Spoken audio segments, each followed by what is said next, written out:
itu tidak akan terjadi penyimpangan atau penyesatan, karena setiap orang punya nomor yang jelas, sehingga ketika kita melakukan hubungan dengan nomor-nomor tertentu, tidak mungkin nomor kontak kita beralih kepada nomor lain yang tidak kita hubungi. Apalagi kalau kita ingin kontak terhadap Tuhan yang berada di dalam dimensi tertentu. Yang disebut alam gaib ini memiliki banyak dimensi, dari mulai dimensi infra sampai ultra, dari mulai dimensi siluman sampai dimensi Tuhan. Kalau kita tidak menggunakan satelit yang menjamin keamanan, maka bisa saja kita memasuki alam siluman.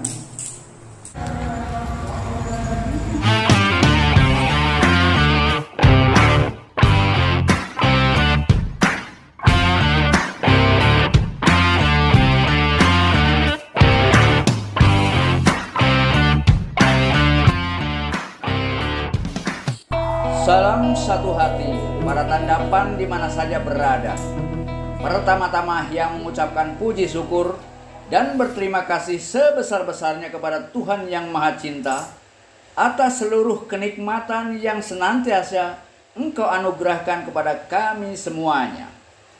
Dan kedua, yang ingin mengucapkan terima kasih kepada Niang Rosa Hamiza Aziha, Bunda Niang Rosa Hamiza, yang selalu memberikan semangat dan dukungannya kepada Hyang dalam mendampingi hidup Hyang. Salam cerdas selaras. Yang disebut orang kaya akan ilmu pengetahuan bukanlah seberapa banyak ilmu pengetahuan yang sudah kamu miliki, melainkan seberapa banyak ilmu pengetahuan yang sudah kamu alami. Begitulah sebenarnya yang layak disebut sebagai ilmuwan sejati, yaitu orang-orang yang sudah berhasil mengalami seluruh kenyataan yang diketahuinya. Dan ilmu pengetahuan yang sudah kamu alami dan sudah kamu buktikan kenyataannya, itulah yang harus kamu sampaikan kepada umat manusia. Dan bukan ilmu pengetahuan yang kamu dapatkan dari buku-buku yang kamu baca ataupun dari informasi-informasi yang kamu dengarkan. Mengalami kebenaran adalah pengetahuan yang tertinggi karena kamu mengalaminya. Itulah yang disebut dengan hakul yakin. Kebenaran non-dualitas yang tak terbatas, Adwaita. Kebenaran non-dualitas Adwaita atau hakul yakin adalah kebenaran yang tertinggi, sehingga kamu dapat menyentuh panasnya api kenyataan, bukan hanya kebenaran yang kamu dapatkan melalui penyaksian, apalagi hanya sekedar informasi dualitas yang kamu dapatkan melalui mendengar atau hanya sekedar mampu melihat asapnya saja dan belum menyentuh apinya sama sekali. Jadi, kesempurnaan ilmu ada pada spiritualitas sejati dan bukan pada agama yang terbatas. Kesempurnaan ilmu bukan hanya mendengar pernyataan-pernyataannya saja, tetapi harus sampai mengalami kenyataan yang sebenarnya. Salam cerdas selaras para tandapan di mana saja berada di seluruh alam semesta, baik di alam skala maupun di alam niskala. Bertemu kembali dengan saya, Hyang Weldo, pengelola channel khusus kesayangan Anda semua. Channel yang selalu mengangkat persoalan-persoalan di seputar kehidupan manusia di dalam tataran dan di dalam kajian spiritualitas.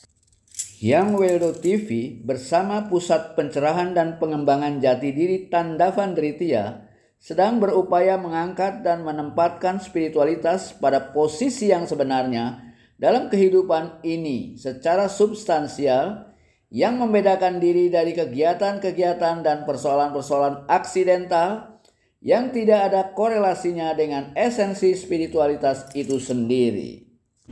Di sisi yang lain, karena keuniversalannya, spiritualitas yang berpijak dan bersumber dari kenyataan yang sebenarnya, sehingga semangat spiritualisme dapat dijadikan jalan tengah sebagai langkah edukatif dalam meningkatkan kesadaran dan kecerdasan bangsa. Setiap bayi manusia dihadirkan ke alam semesta ini melalui kegelapan rahim ibu kandungnya sendiri untuk tinggal sementara di dalam gelapnya kehidupan di planet bumi ini. Terangnya cahaya rembulan hanya bisa dijadikan petunjuk bagi manusia yang masih terjebak dalam gelapnya malam. Sebagaimana kehadiran agama bagi manusia dapat menjadi petunjuk awal dalam gelapnya kehidupan di dunia yang fana dan sementara ini. Sebagaimana kemampuan panca indera yang terbatas ini hanya mampu membebaskan manusia dari keterbatasan dan dari gelapnya tubuh ragawi manusia. Namun, sebagaimana pikiran manusia, maka demikian pula panca indera manusia juga memiliki kegelapan dan keterbatasannya sendiri, sehingga melalui panca inderanya manusia tidak mampu mengenal dan menyadari siapa dirinya sendiri, sebagaimana binatang-binatang lainnya. Begitu pula melalui pikirannya yang terbatas, manusia masih juga belum mengenal siapa dirinya yang sebenarnya, kecuali sekedar dalam konsepsi-konsepsi dualitas yang terbatas dan menyesatkan. Karena bagaimanapun juga sempurnanya sebuah pernyataan-pernyataan, tetap itu bukanlah kenyataan yang bisa dialami dan disadari oleh setiap manusia. Cahaya pikiran tidak jauh berbeda dengan cahaya rembulan. Di permukaan bumi, terangnya tidak akan bisa menampakkan dirinya jika tidak dibantu oleh adanya kegelapan. Semua yang diketahui pikiran selalu dalam keadaan dualitas. Terangnya menjadi tidak nampak tanpa adanya gelap dan keterbatasan. Cahaya pikiran dan cahaya bulan tidak jauh berbeda dengan cahaya agama. Kehadirannya sangat dibutuhkan oleh manusia yang sedang terjebak dalam kegelapan-kegelapan. Dalam gelapnya tubuh ragawi, gelapnya malam atau gelapnya dualitas kehidupan di dunia ini. Tubuh ragawimu, panca inderamu, pikiran dan perasaanmu hanyalah berfungsi sebagai anak tangga yang terbatas, sebagai kesadaran-kesadaran yang berjenjang, mulai dari kesadaran yang paling rendah, terus mendaki untuk mencapai kesadaran yang tertinggi, sehingga memasuki kesadaran murni yang sebenarnya. Jika Hyang mengatakan adanya puncak kesadaran murni, itu untuk membedakannya dengan kesadaran-kesadaran sebelumnya yang terbatas, dan juga untuk menunjukkan adanya perbedaan substansial antara kesadaran murni atau kesadaran yang sebenarnya dengan kesadaran-kesadaran yang selalu berubah dan terbatas. Dan sesungguhnya kesadaran murni ini bukan lagi sebuah kesadaran. Kesadaran murni hanyalah keadaanmu yang sebenarnya, yang berbeda dengan kesadaran-kesadaran sebelumnya yang masih terbatas dan mudah berubah. Tubuh ragawimu, panca inderamu, pikiran, perasaan, rasa dan kesadaranmu hanyalah satuan perangkat yang kamu butuhkan sebagai tangga pendakian. Sebagaimana gunung-gunung di permukaan bumi di mana kamu bisa mendaki hingga ke puncaknya untuk menyentuh secara langsung langit kenyataan yang sebenarnya, yang bersembunyi di balik semua nama-nama dan rupa-rupanya yang disucikan oleh setiap para penganut agama maupun oleh setiap para pelaku spiritual. Jangankan kaum rasionalis yang ateis maupun para penganut empirisme yang hanya mengandalkan pikiran dan panca inderanya sebagai tolok ukur untuk sebuah kebenaran. Bagi mereka kebenaran harus bisa dipersepsi oleh panca indera dan bisa diterima secara logika saintifik oleh pikirannya. Begitu pula para penganut agama pada umumnya, mereka semua masih meragukan adanya pertemuan antara manusia dengan Tuhan. Bagi mereka, pertemuan antara manusia dengan Tuhan yang diyakini tak mungkin terjadi, kecuali orang-orang yang dianggap sudah terpilih, sebagaimana para rasul, para mesias, para Buddha, atau para awatar. Percayalah, perjumpaan dengan Tuhan itu bisa terjadi dan bisa dialami oleh siapapun. Dalam hal ini, semua manusia memiliki kemerdekaan dan kesempatan yang sama untuk bisa berjumpa dengan Tuhannya. Hanya saja ada beberapa ketentuan yang harus dipenuhi untuk bisa bertemu dengan Tuhannya. Salam cerdas selaras para tandapan di mana saja berada. Jadi belajar spiritual itu adalah belajar untuk menembus kenyataan yang sebenarnya. Karena selama ini yang disebut manusia selalu berada di alam ilusi. Alam di mana kita mengenalnya melalui proses pemikiran.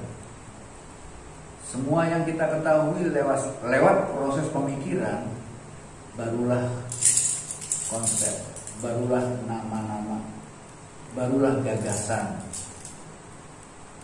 yang kemudian menjadi pemahaman dan keyakinan kita, yang belum tentu benar dalam artian sesuai dengan kenyataannya. Oleh karena itu, tugas selanjutnya bagi kita semua adalah kembali. Kata-kata kembali kepada Tuhan sebenarnya kembali kepada kenyataan itu sendiri. Kita berasal dari kenyataan, harus kembali kepada kenyataan. Inna lillahi wa inna ilaihi raji'un kan di sana. Berasal dari kenyataan, harus kembali pada kenyataan. Untuk mencapai kembali, otomatis diperlukan jalan, dan jalan yang kita lalui dalam kembali adalah penghancuran. Kenapa? Ya itu yang disebut bahwa asal mulanya kita di bayi harus kembali bayi. Asal mulanya kita telanjang harus kembali telanjang. Itu artinya gitu. Ketika kita datang ke alam semesta ini, kita banyak menggunakan alat-alat, sarana-sarana pembantu, ya kan? Kita pakai pakaian, belajar ini, belajar itu, semua yang untuk hidup di sini kita dibutuhkan peralatan. Maka untuk kembali pada kenyataan yang sebenarnya, kembali untuk menjadi fitri, maka yang harus kita lakukan adalah penghancuran terhadap semua sarana-sarana, agar kita tidak lagi tergantung pada sarana-sarana tersebut, sehingga kita mampu melihat kenyataan apa adanya. Dan untuk mencapai kenyataan bukan kita harus melalui kematian, karena kenyataan tidak akan bisa kita peroleh lewat kematian. Kematian itu hanya ketidaksadaran saja. Sebagaimana tidur, pada saat kita tidur kita nggak tahu apa-apa, apalagi pada saat kematian lebih buta daripada tidur itu. Kenyataan hanya bisa kita dapatkan saat ini, dalam kehidupan ini, bukan dalam kematian. Maka segala upaya harus kita lakukan dalam kehidupan saat ini.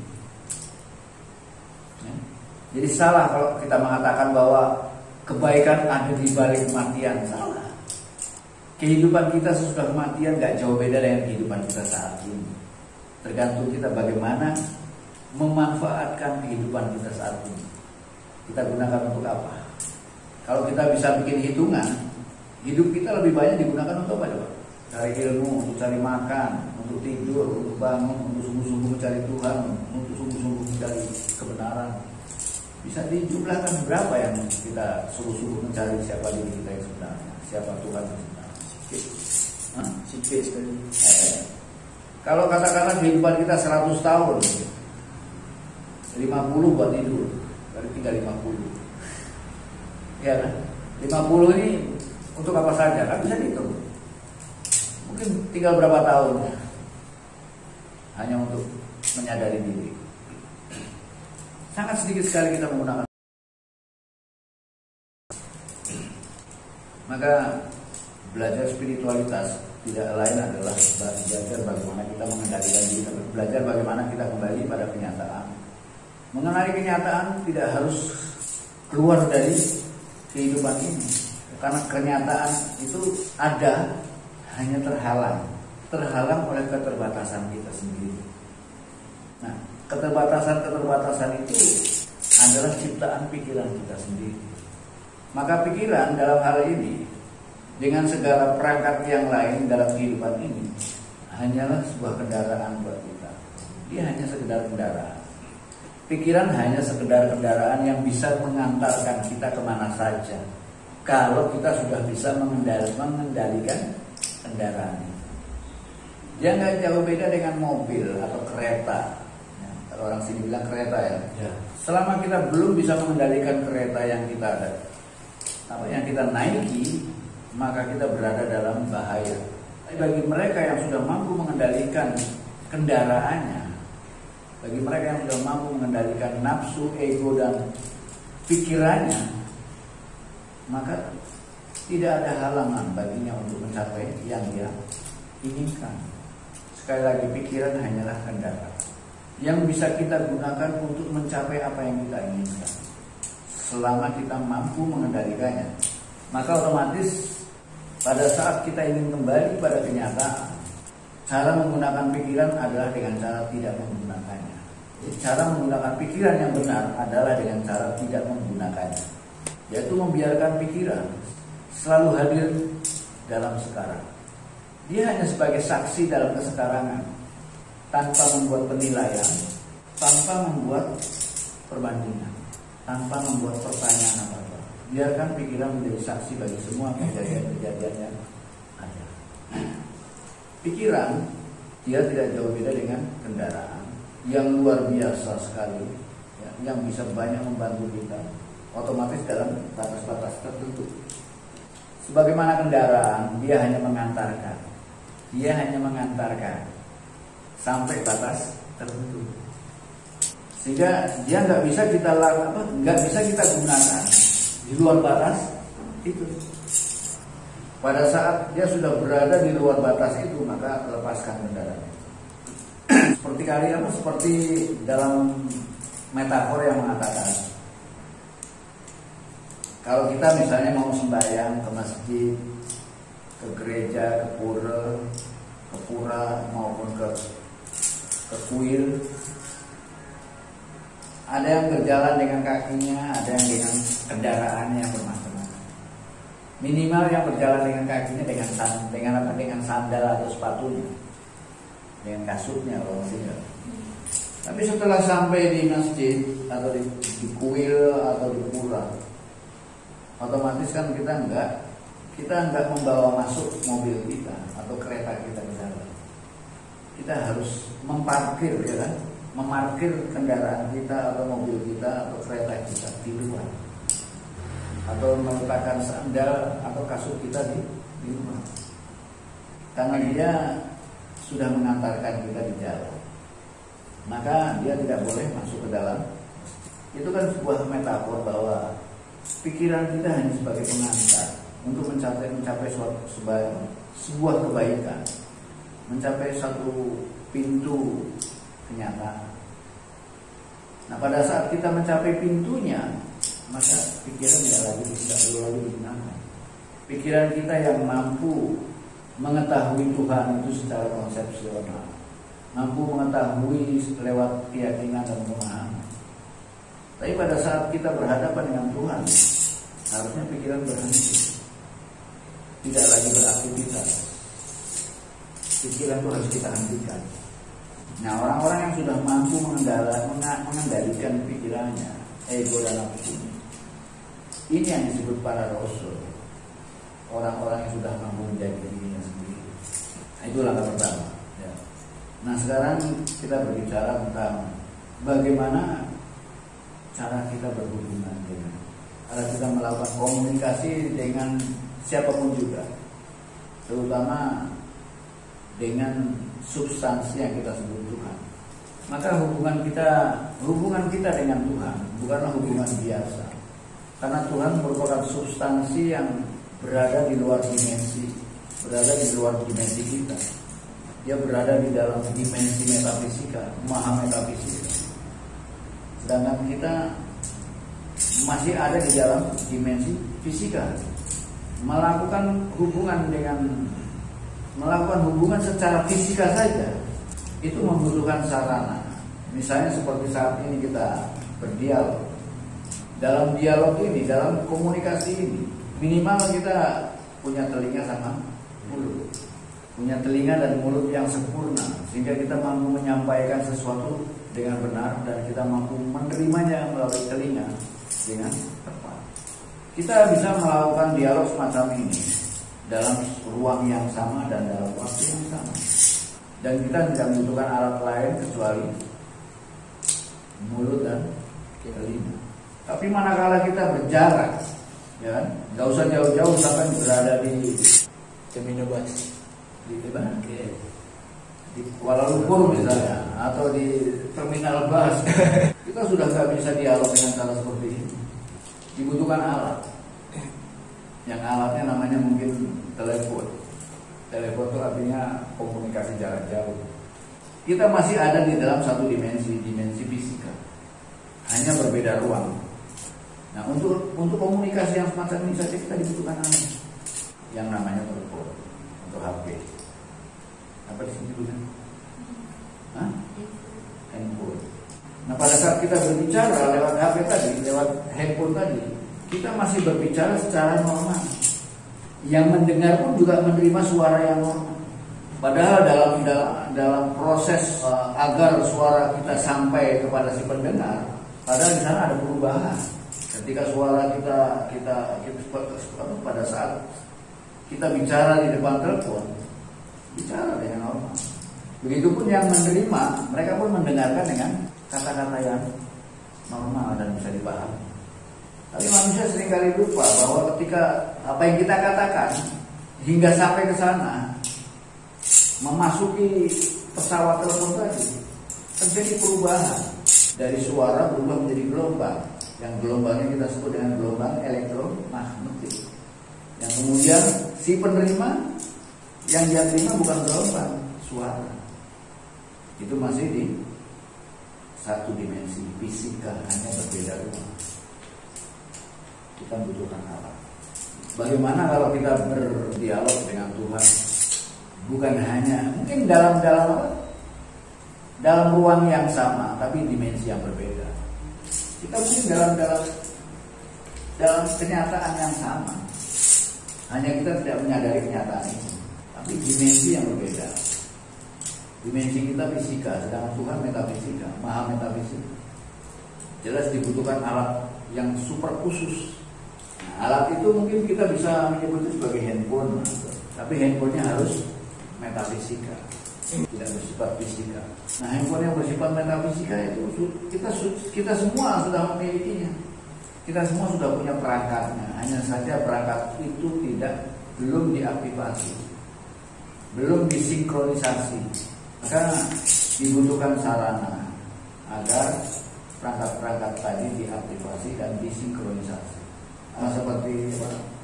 Seperti handphone itu kan, di dalamnya kan berbagai macam elemen dan komponen yang dirangkai untuk satu tujuan sehingga bisa dipakai sebagai alat komunikasi. Maka dalam handphone itu ada apa saja? Dalam handphone itu ada apa saja? Ada anten, ya, ada alat pendengar, ada alat penerima suara, speaker, ya. Dan ada screen saver. Tahu screen saver? Screen saver itu ya setiap informasi. Jadi anten itu menerima informasi, kemudian informasi tadi dirubah menjadi simbol atau gambar, sehingga kita bisa membaca informasi melalui gambar. Semua perangkat tadi ada dalam diri kita. Misalnya anten, pikiran kita itu bisa dijadikan sebagai anten. Antena apa? Antena. Sedangkan hati kita itu bisa kita jadikan sebagai screen saver, sebagai layar penerima gambar. Kemudian kita butuh baterai. Baterainya adalah cakra yang ada di dalam tubuh kita. Dalam diri kita ada 3 macam medan magnet. Ada 3 macam medan magnet. Nah, 3 medan magnet ini memiliki cakra. Cakra itu merupakan pusat pembangkit listrik yang harus kita aktifkan sehingga dia berfungsi sebagai pembangkit listrik. Dan di samping itu kita juga membutuhkan SIM card, ID card ya. SIM card ya kan? Dengan adanya SIM card kita bisa menghubungi dan bisa dihubungi. SIM card itu adalah jati diri kita sendiri, ruh kita sendiri. Oleh karena ruh ini harus katakanlah dibangkitkan, harus didaftarkan. Sama seperti kalau kita mau bisa kontak dengan nomor-nomor yang lain, kita harus punya nomor. Tapi nomor tadi harus didaftarkan, harus ada registration. Ya. Setelah terdaftar baru kita bisa menggunakan jasa satelit. Nah, registrasi ini kalau dalam bahasa Arabnya disebut bai'at. Nah, setiap orang bisa kita bangkitkan, kita aktifasi semua perangkat untuk berkomunikasi.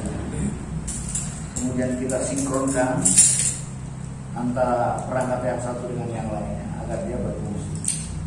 Di otak kita juga banyak ada perangkat-perangkat yang sangat luar biasa, yang mampu menerima gambar, juga mampu menerima suara. Jadi di otak kita ini ada alat yang mampu menerima gambar yang disebut dengan lobus occipital maupun parietal, dan menerima suara yang disebut dengan lobus temporal. Semua lobus ini bisa kita aktifkan agar dia berfungsi, bisa menerima gambar dan suara-suara, otomatis suara metafisika. Maka ketika kita sudah memiliki perangkat itu secara menyeluruh dan memadai, maka kita membutuhkan perangkat lain yang berada di luar kekuasaan kita. Handphone bisa kita beli, kita bisa memilih kualitas dan karakternya yang lebih baik, yang kita sukai. Tapi kita membutuhkan perangkat lain yang tidak bisa kita miliki. Kita hanya bisa mendaftarkan atau menggunakan jasa. Tahu perangkat lain?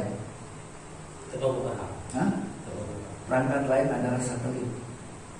Sehebat apapun kita punya handphone, kalau satelit tidak ada gunanya. Tapi fungsi satelit hanya sebagai penyampai pesan. Kita berbicara bukan kepada satelit, tapi melalui satelit. Nah, dalam hal ini yang di samping bisa mengaktifkan semua HP metafisika orang-orang yang belajar, tapi dia juga menyediakan satelitnya, karena yang adalah yang mengendalikan satelit. Ibarat sampean di sini mau telepon menggunakan WiFi. Wi-Fi. Nah, kebetulan yang punya Wi-Fi ya, otomatis yang bikin passwordnya. Apa passwordnya Wi-Fi-mu? Ini catat, ya kan ada password. Nah, begitu pula jika kita ingin berkomunikasi dengan Tuhan, kebetulan dia adalah pengelola satelit. Sehingga ketika kita ingin berkontak dengan Tuhan, maka dibutuhkan password. Nah, passwordnya adalah dia yang menciptakan. Nah, guna password adalah agar kita bisa menggunakan jasa satelit.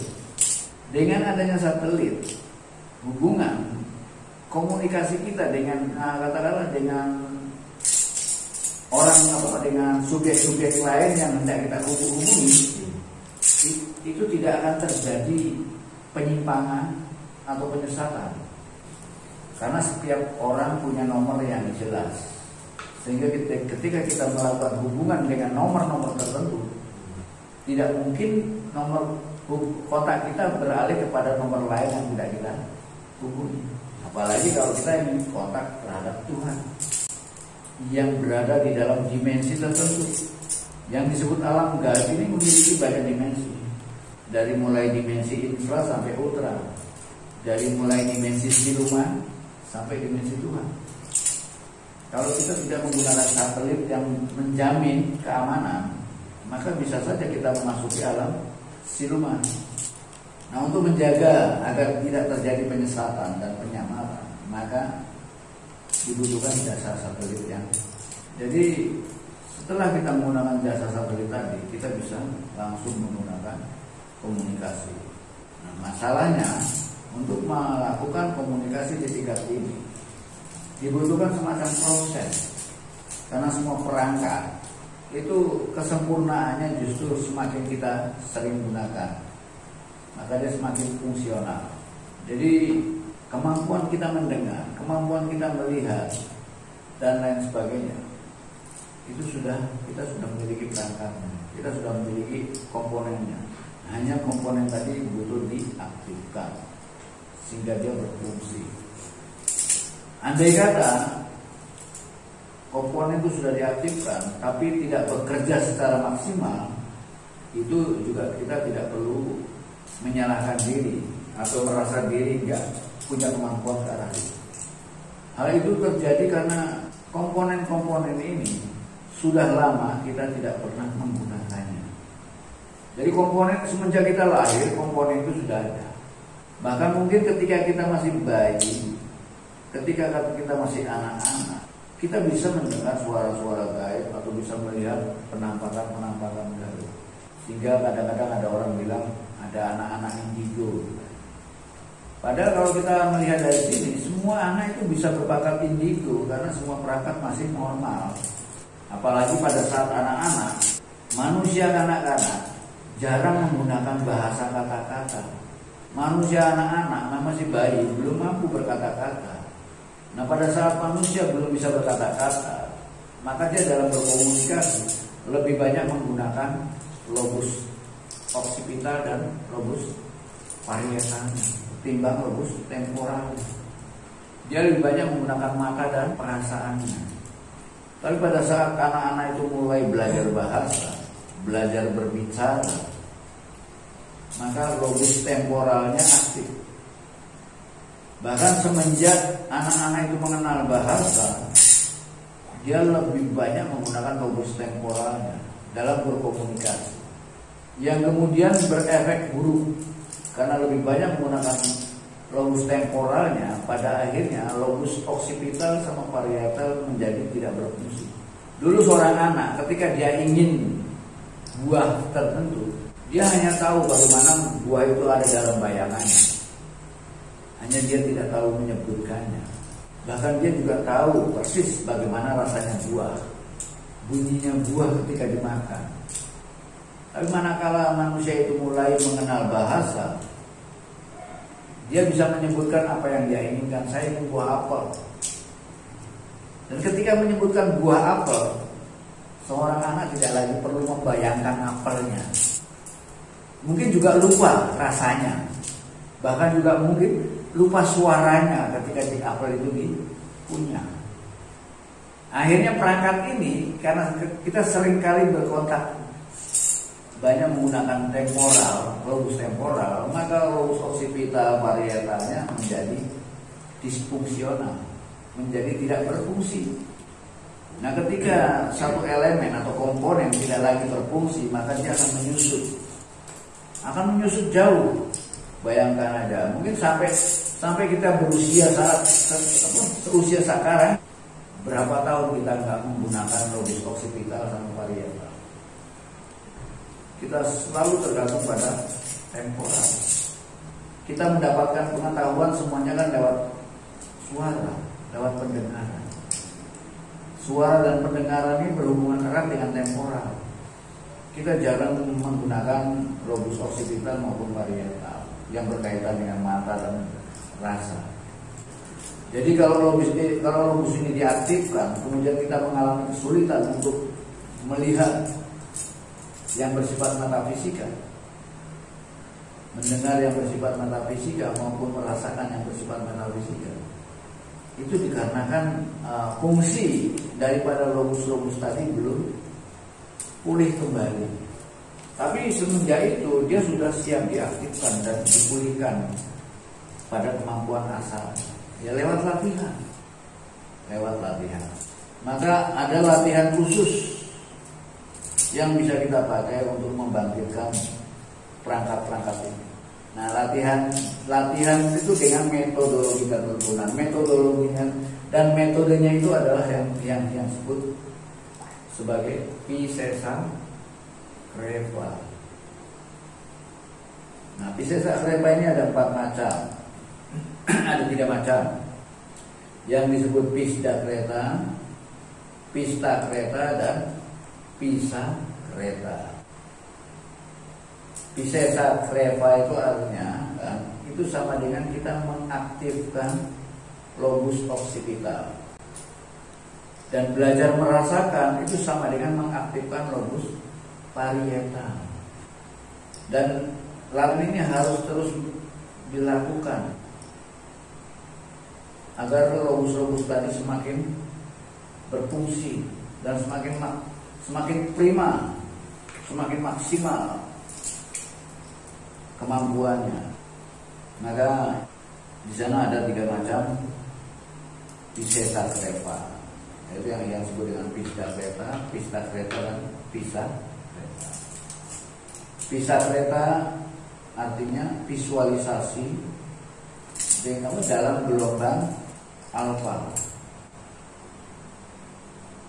Kemudian pista kreta itu kita melakukan visualisasi dalam gelombang theta, dan pista kreta melakukan visualisasi dalam gelombang delta. Paham dengan gelombang-gelombang ini? Gelombang itu sebetulnya alfa, theta, delta ataupun beta itu sebetulnya bahasa mekanik yang ada di dalam mesin elektroencephalograf. Ada salah satu mesin yang disebut dengan elektroencephalograf. Mesin ini mengukur gelombang otak kita. Dia akan mengukur gelombang otak kita. Dari mulai gelombang beta, alfa, theta sampai delta. Kalau kita berpikir keras, bertanya dengan cara yang keras, apa itu, apa ini. Pokoknya ketika kita mulai bertanya, berpikir, maka orang yang berpikir keras tentang kehidupan ini itu berada di gelombang beta. Kalau orang selalu berada di gelombang beta terus-menerus, maka orang ini akan mengalami stres. Karena orang yang selalu berpikir di wilayah beta, dia akan merangsang kelenjar-kelenjar hipofis maupun kelenjar adrenal, sehingga banyak memproduksi hormon-hormon yang disebut dengan hormon adrenokortikotrofik. Ini merupakan hormon-hormon yang membuat manusia menjadi stres. Orang-orang yang selalu di wilayah beta, maka terus-menerus dia mengalami stres dalam hidup. Hormonnya akan keluar terus. Nah, yang bisa menyembuhkan stres karena adanya adrenokortikotrofik ini, ya meditasi. Karena ketika kita meditasi, mencoba untuk mengheningkan diri, tidak berpikir apapun, menonaktifkan pikiran, agar pikiran tadi tidak bergelombang. Orang-orang yang di wilayah gelombang beta itu pikiran itu seperti ini grafiknya. Kalau di rumah sakit kelihatan. Nah, di rumah sakit selalu ada 3 pengukur gelombang yang mengukur saraf otak, yaitu yang disebut dengan encephalograf. Ada yang mengukur jantung, dan ada yang mengukur satu lagi napas. Kalau ketiga ukuran ini menyatakan mati, maka disebut semua menyatakan tidak berfungsi, maka dokter akan menyebutkan orang ini mati. Tapi kalau hanya baru 2 saja yang tidak berfungsi, 1 masih berfungsi, dokter nggak berani menyebut mati. Padahal orang semacam ini sudah sulit untuk sembuh, karena dua yang lain sudah tidak berfungsi. Nah, orang ini yang kemudian yang disebut dengan tidak sadar atau koma, dan dokter nggak berani mengatakan mati. Tapi otomatis akan menghabiskan banyak biaya. Selama koma dia harus bayar semua perawatan, sewa kamar dan lain sebagainya. Kadang-kadang pihak keluarga nggak mampu minta keterangan kira-kira bisa diselamatkan atau tidak. Nah, cuma orang Islam kadang-kadang nggak berani membuat keputusan ini. Tapi di Barat banyak melawan keputusan ini. Sudah bunuh saja. Artinya dihentikan secara medis. Yang ketentuan lain yang masih hidup. Ada orang yang dari pernapasan sudah gak ada, kesadaran sudah, katakanlah dari gelombang darah sudah nggak bekerja, hanya pikirannya masih hidup. Nah ini nggak bisa mati nih. Pihak rumah sakit terus akan mengeluarkan biaya untuk menjaga itu. Otomatis biayanya besar sekali. Nah pihak keluarga juga, wah ini kalau akhirnya mati buat apa gitu kan? Kadang-kadang pihak barat sana udah langsung ibaratnya disuntik mati. Nah, kalau di Indonesia yang kalau di Nusantara atau di wilayah orang-orang yang beragama, kita nggak berani, biarkan dia sampai sekalipun nantinya akhirnya mati. Nah di dalam gelombang encephalograph tadi, kalau beta itu seperti ini. Kalau kita terus berpikir tentang hidup ini, tentang hutang, tentang besok makan apa, besok harus apa, ini gelombangnya arahnya ke beta. Nah kalau kita belajar melakukan meditasi, itu belajar untuk mengendalikan otak, sehingga dia tidak lagi bergelombang yang drastis. Nah, ketika dia sudah mampu melakukan pengendalian otak sampai pikiran, maka dia yang tadinya gelombangnya gini, dia mulai begini. Tapi itu masih bergelombang, tapi sudah lebih baik daripada Kalau Sri mati ya. Apa? Kalau Sri mati ya. Oh itu gelombangnya sudah ke tingkat gamma. Ketika delta saja sudah mendekati kematian. Kalau alpha itu sudah bagus. Nanti udah ke arah theta itu sudah mulai gini. Ke arah delta sudah mulai lurus. Nah ini udah bagus. Nah orang melakukan meditasi sudah ke tingkat alpha sudah bagus. Itu yang disebut dengan relaksasi, santai, tidak terbebani, rileks, tidak mikir apa-apa. Itu udah alpha. Nah ketika dia memasuki meditasi, tingkat meditatif yang paling lebih dalam, masuk ke wilayah theta. Nah pada saat orang berada di dalam gelombang theta, maka apapun yang dia pikirkan bisa terjadi. Dia pikir buruk segera terjadi. Saat itu penciptaan akan cepat terjadi. Orang-orang yang spiritualnya tingkat tinggi, dia akan selalu dalam kondisi theta atau delta, sehingga perkataannya bisa jadi. Makanya orang di tingkat ini harus hati-hati berpikir dan berkata. Kalau ibarat kita menanam itu langsung jadi tanamannya, instan. Nah kalau bisa masuk ke wilayah delta, wah ini wilayah yang paling ampuh. Nah kita melakukan meditasi sampai ke tingkat itu. Tapi kita memberikan efek pada lobus-lobus yang ada di otak kita, yang disebut dengan occipital parietal. Maka bukan sekedar mencari keheningan, tapi kita juga harus mengisinya pada proses penciptaan. Karena proses penciptaan ini sudah sering kali sampai lakukan. Hanya saja sampai melakukannya dalam ketakutan-ketakutan. Dan seringkali kita juga merasakan yang buruk. Karena kita juga punya pengalaman yang buruk. Kadang-kadang muncul perasaan-perasaan buruk. Dan itu mudah terjadi. Kalau temporal kan cuma mengatakan yang buruk, itu kekuatannya nggak begitu. Tapi kalau dia udah masuk ke wilayah delta theta ya udah beda. Jadi agar lobus-lobus kita ini kembali berfungsi dan kita aktivasi, selanjutnya harus sering kali kita latih dan kita gunakan untuk hal-hal yang baik.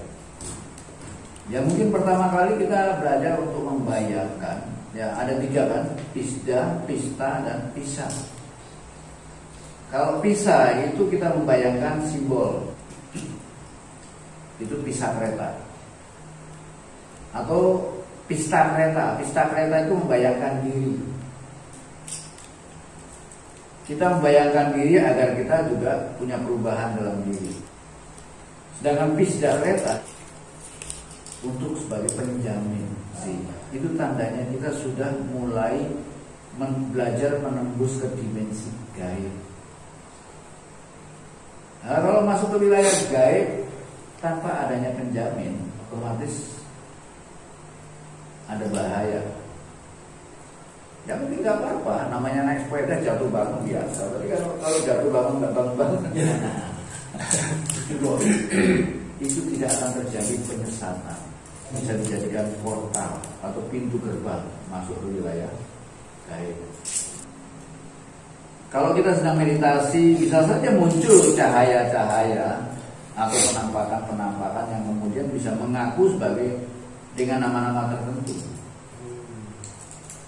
Tapi apakah sampai bisa menjamin yang mengaku sebagai nama itu adalah dia? Apalagi ada cahaya kemudian mengaku sebagai Tuhan. Menjamin. Dan dia bisa mengatakan kebenaran-kebenaran. Tapi setelah sampai patuh pada kebenaran, yang sampai akan diarahkan pada kebohongan-kebohongan. Sama dengan orang yang bisnis pertama, jujur bisnis. Begitu partner kerja kita udah mulai percaya, udah pertama semua ordernya dibayar semua, sampai 3-4 kali bayar lunas semua. Yang keempat hutang.